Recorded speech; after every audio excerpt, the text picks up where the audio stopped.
Hi, it's Andy again, and as we continue our journey through the books of the Bible, this next week, Palm Sunday, we're going to be talking about expectations. But we're going to do so from First Kings, and your first thought might be, now wait a minute, how does First Kings and Palm Sunday relate? Thus the idea of expectations.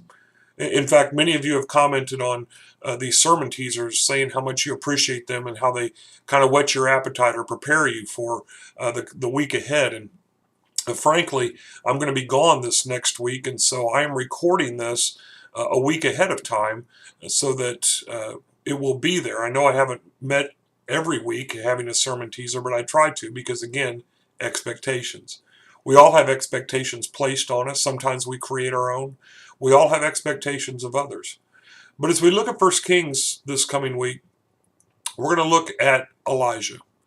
And if you think about First Kings and you're familiar with the book, you might think about stories such as when he defeated the Baal prophets, or when he rose the widow of Zarephath's son from the dead. Those would be expectations that you might have based upon the book, but sometimes God fails to meet our expectations. In fact, probably most of the time God fails to meet our expectations, or at least how we expect him to operate. He may still come through. He may still do what he says he's going to do. He always does, in fact. But how he does that.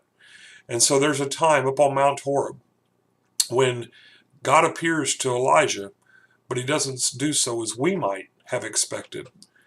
Well, when Jesus came on Palm Sunday, when Jesus came the first time, he didn't come as the conquering king. He came as the suffering servant.